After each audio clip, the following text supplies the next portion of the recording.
new avenue opens for you. And therefore, I thought that you could think of opening a whole genre of programs like Nagarjuna had in Nalanda. I mean, it's Nagarjuna's legacy in Nalanda, because I don't think Nagarjuna was physically present when what happened in Nalanda. But it became part of the culture. The culture can either be alive or the culture can become fossilized and it can become dead. Now, you are in such a position that you can very easily launch it as a worldwide new arm of the Theosophical movement in order to enhance its life, because so many people have given away their life for the truth. And I want to do it amongst my teammates. I already made a phone call to one of, I've got 16 gems with me, scattered in different parts of the world, human beings, 16 real gems who have drunk Krishnamurti's wine very deeply. And and you said in that bottle, do something. That was your third thing. Do something. In the bottle, yeah. Yeah, in the bottle. Do something. And because this life is for doing something. Emptiness is not for doing anything, but we are not we are in life. And life calls us to act always.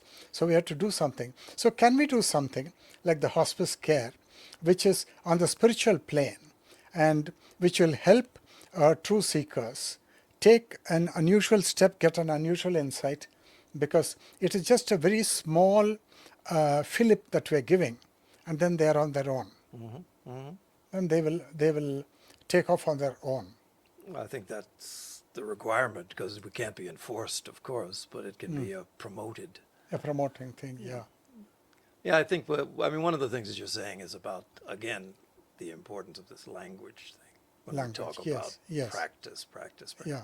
Practice at one level is not practice at all others. No. And so we have to be able to define that in ways Define that the mind can grasp. Mind can grasp it. Not to create a hierarchy. No, that's not the idea. We should make that very clear. Yeah, the idea is understanding to bring about some sort of, to help to bring about some sort of understanding, and then it becomes something that can be usable. But I think the key thing is that I believe in Nalanda, they used to clap hands. Yeah, they still have that debating tradition in many of the monasteries in Tibet. Even in Tibet, maybe that. Clap their hand and they make a point, and then you're supposed to respond to that point. I think it's more viewed now as debate, but it really is challenging thought. But I think debate is, there's a poverty in that word. It should not be debate. Right. It should not be to challenge. It should be to understand. Yeah. So not only the two people who are talking, who have got the onus of talking, conducting the dialogue, but there are 100 people in the sabha listening to the whole thing. Actually, they may be greater beneficiaries than the two people who are talking. Of course. Because they may be at various levels, multiply different levels.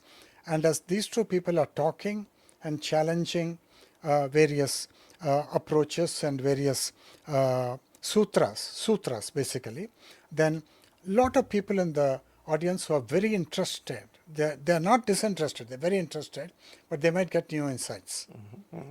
And so this is an opportunity and occasion to promote that kind of thing, to facilitate that kind of a thing. And I would like to do that myself. And amongst my teammates, my 16 people, but to take it, right now what they're doing is, they're conducting satsangs in Chennai, but they do it in Tamil, the Tamil language, because the local people understand Tamil. So Ramanananda is doing satsangs in Tamil. He and Jayashankar Srinivasan and Kananji, three of them, they're joining together. Then Arun Krishnan, he likes to be independent. He's doing his own satsangs. He's doing it in English. So what is it that occurs during the satsang? They're talking between the people who are there, or? Both ways. There are three people, three panelists. The three panelists are there, and then about 20 people sitting there.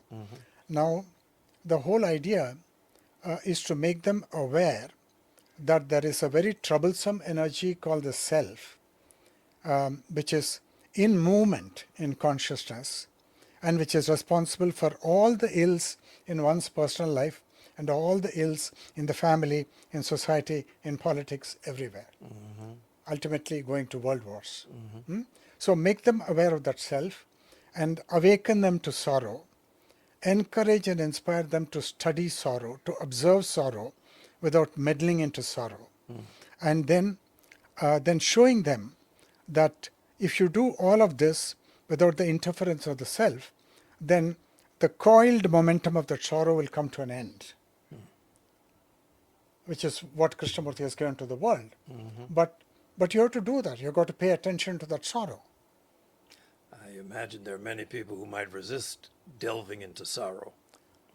But we have to do it, and we've got to get the rotten eggs on the face. But I'm going whole hog, only to stoke the fires. I'm saying, no, you've got this sorrow. And my whole of the Amanaska Yoga course is awakening to sorrow, observing sorrow, like a scientist would observe a Drosophila fly in a biology laboratory, then understanding the occurrence of sorrow and the ending of sorrow. Then there is freedom. Then life begins. So really this is the Four Noble Truths of Buddha in many ways. Yeah, but this is Krishnamurti's way. Awakening to sorrow, observation of sorrow, ending of sorrow. And my whole Amanaska Yoga online course, I found when the thing happened to me when I was 23, Tim Sir, I had not gone into Krishnamurti's teaching deeply. I only used to read his small book, Meditations, and I used to weep. But I didn't understand the full majesty and the grandeur of the teachings. But at 23, I was delivered in that the mind which was running my life, that resigned and died. Resigned and died. But it can come up again. We have to be very vigilant. Of course, yeah. We've got to be very vigilant. But life completely changed. Yeah. It's a total shift, radical shift. And then I found that nobody can understand Krishnamurti. This is my insight. Because Krishnamurti is actually hovering like a drone over 365 constellations in the night sky. It's too big a canvas. Yeah. Where do you begin and where do you end? Nobody can get it. So what I've done is I've systematized Krishnamurti's teachings, depending completely on the original source, from Urgency of Change, Commentaries on Living, Krishnamurti's notebook, Freedom from the Known. I've taken conversations he has had with human beings and then culled the sutras, the Krishnamurtian sutras. I don't stop with his sutras. Then I bring in the sutras of Nisargadatta Maharaj and Ramana Maharshi. Then I bring in universal wisdom sutras from Christianity and from Buddhism and from Adi Shankaracharya. And therefore, the canvas is still quite wide, but it is systematized, highly structured. I use metaphors, I use mythic images, I use symbols in order to make it easy for the mind which is accustomed to pictures, mind which is accustomed to words, accustomed to symbols. And then I say, first you've got to get the intellectual conviction, then you've got to feel the truth of the sutras, then you've got to apply it to your life. It's a three-stage thing. And if you're true to it, and you can be true to it only when a deep crisis has hit you. Yeah. Then the whole thing is so systematized that it will help you to end the old life, not willfully, but through understanding. So the idea then is that this is something that, in a sense, you learn. I mean, there's a learning aspect to it where it is actually a mental activity before it becomes something that is actually a realization. No, you've got to learn it and get an intellectual conviction. Yeah. You've got to feel the truth of it, which means the heart must be involved. Then you must apply it to your own life. It's not theoretical learning. You've got to watch the moment of jealousy and the moment of anger in your own life and the moment of sorrow. And then when you do all that, and it will take you a year or two to do the whole work. It can't be done in a month's time, no. 1 year or 2 years it'll take. And then you will see that life has changed. But then So you've been doing this now for how many years now? I am doing it now from 2011. I 2011. used to conduct weekend retreats. Then I've done these retreats in Canada, in America, in Brazil, in Mexico, in Uruguay, and in Chile. I've done in all these countries. And but my latest retreat was in Rishikesh, 10-day retreat, immersive retreat.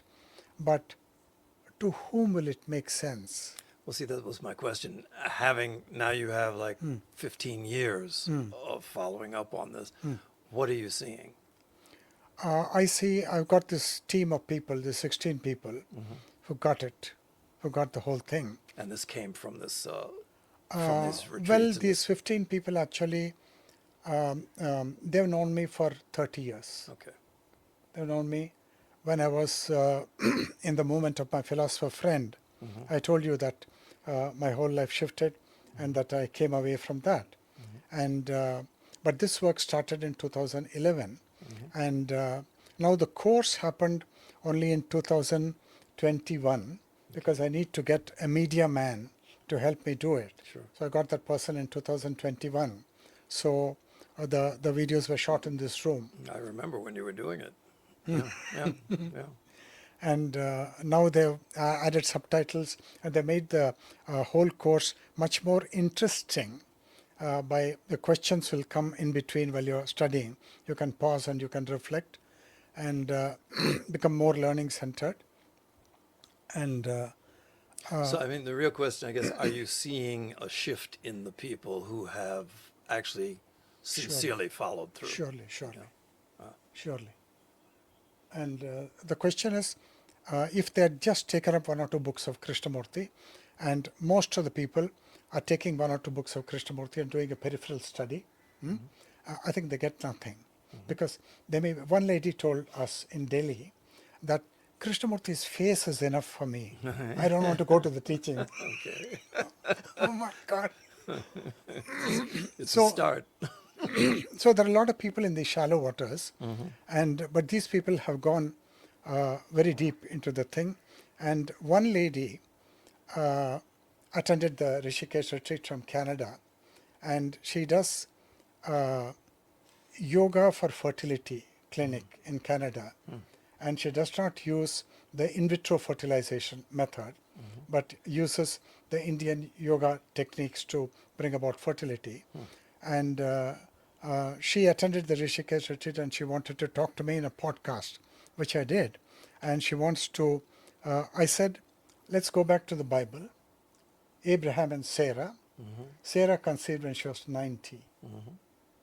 And Arnold Ehret, who is a pioneer in mucusless diet, he said that women should not be menstruating at all. And man is living utterly wrongly. And that if we lived rightly, then the womankind will function totally differently. There won't be menses and there won't be periods. That's his radical thing. He was a great avatar of the mucusless diet. I remember, yeah. And so I said, people have said like this impossible things. And you can actually explore into these impossible things. And Krishnamurti is talking about the impossible question. Right. And these are very deep spiritual questions, and you can explore. And I always tell them, you have the master key yourself. Krishnamurti does not have it. I don't have it. You have it. Now you must just learn to use that key.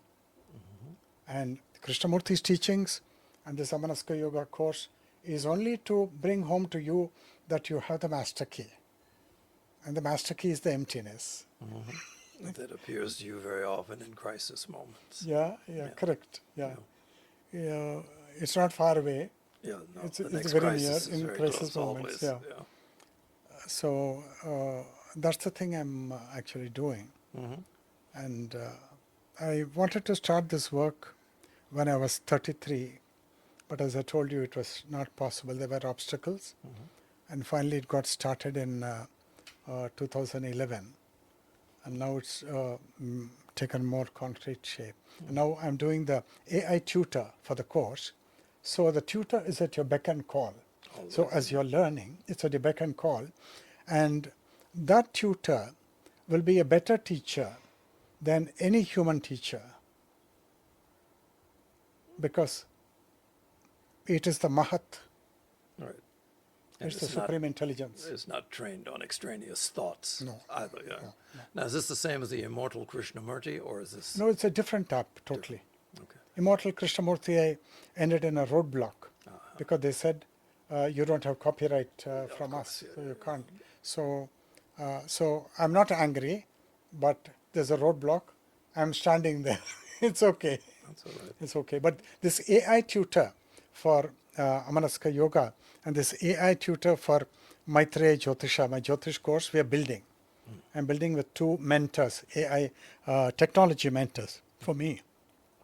One of them attended the Rishikesh retreat, so he said he'll help. So I didn't ask for help. Tirumalesh, he came by himself. He said, I'll help. So with his help, we are building the AI tutor. And because I'm building the AI tutor, I had the audacity to propose to you that we should build a tutor called AI Sophia Yeah. for the Theosophical Society. Yeah. And which means that Madame Blavatsky comes alive, Yeah. Yeah. comes fully alive. Yeah. And what a great thing it'll be. Well, anyone who's been exposed to AI can recognize that it is a pathway. I mean, it's not just about, Google level answers. Oh, no. And it really is demanding in the sense of the questions that you ask. Absolutely. It responds according to that. Absolutely. You know. Absolutely. And I'm working on that, and I wish to, a part of my team, Ramitraji and others, they've said that they'll deliver the version 2 of the course with subtitles by 1st of July, with subtitles, with all the enhancements and the enrichments, and then it'll be uploaded, and then it'll be available. Very good. I'm sure others and your students who are taking it now look forward to that. You know what I'm feeling, Tim, sir? I have the following feeling that because in the West, they've gone to the end of materialism It's coming fast. very fast. They're coming to the end of materialism. They are so adorably open to the truth. And they care not whether it is Zoroastrianism or whether it's Christianity or whether Hinduism or Krishnamurti, they care not. And they only want the truth. And they're so receptive. For my Rishikesh retreat, I had 22 people from Spanish-speaking countries, and a Spanish translation was concurrently going on. And the whole thing was based on conversations, the whole retreat. But source is Krishnamurti. Take a piece from Commentaries on Living, and then two of us are dialoguing on stage. And everybody listening, they can stop whenever they want to and ask questions. And then there is time for meditation, contemplation. There's time for that. Now, the West is tremendously receptive. I feel that the Amanaska Yoga course, the gems that I got, the 16 gems, some of them are Westerners, but the majority are Indians. They're exceptions. They're exceptions. And I think a larger number of gems you can get only in the West. I don't think you can get here, because it calls for the daredevilry, which, no, honestly. No, I mean, I know that's sort of a characteristic, America, shoot from the hip type of thing. But I mean, there is that type of individual awareness and willingness to strike out on something that is new, foreign to many. I had a teacher of my own teacher in many ways, Tibetan Buddhist man, very high Rinpoche. But I mean, one of the things he commented on was that for him, the Western receptivity was different than the receptivity in old Tibet or in India, in the sense that very often with meditation training, that the meditation training in the U.S. was one where it was required to learn how to quiet the mind because it was just so active in reaching for other things. Whereas in Tibet and other places, the activity had to be heightened because it was just, You said it, you said it, you said it. yeah, he said it. And that was his experience, That is why, teaching around the world. yeah, that is why I'm saying, Yeah. this is a golden sutra you gave me, that's why I'm saying that the soil in which both Krishnamurti's teachings and this Amanasika Yoga, which is a commentary, will flourish, is only in the West. Because they're active and they're asking a lot of questions. Whereas here, there is contentment, too much of contentment and too much of self-satisfaction. Yeah. And I said that so long as you have gods and so long as you have your family, your anchorage to the family, your attachment to the family, you can't come here. No. So no. But when you do not have that solid sheet anchor support from your family and from your gods, then you're orphans. And Madame Blavatsky said, mankind is an orphan, Yeah, orphan humanity. Yeah. whole of humanity. Yeah. And unless one reaches that condition where there is no succor from any quarter, I don't think we'll start. And I think the West is much riper. If you take Indian cities, there is a lot of sorrow in Indian cities. You may get good seekers in Indian cities, but the West is satiated. And They have the benefit of too much. yeah, exactly. There are too much, and they're asking Yeah, and fundamental it's not questions. You're still satisfactory. not happy. No, we're no. still not happy. No, it's not satisfactory. Yeah. And then it's also the traditions are thin in the West. The spiritual traditions are generally don't run deep because they have been exhausted over time. And so now it's all just, for the ordinary Westerner, there's just one avenue which has been, the church in its various forms. Okay. And people have in many ways that's they're looking elsewhere. I mean, in the United States, there was a period where one of the greatest imports, one of the greatest exports from India was gurus to the United Yogi? States. Yeah, Mahesh Yogi. Yeah, so many of them because people were ready for something else, or they were looking for something else. I can't say they were ready for something else. Right, okay. But they were looking. And, this diversion of global spiritual traditions is something that now, you go to any city in the United States and you have genuine Rinpoches, you have people from all of the different traditions, Zen, whatever. Right. Because there's this outpouring of genuine need Yeah. that makes certain things possible.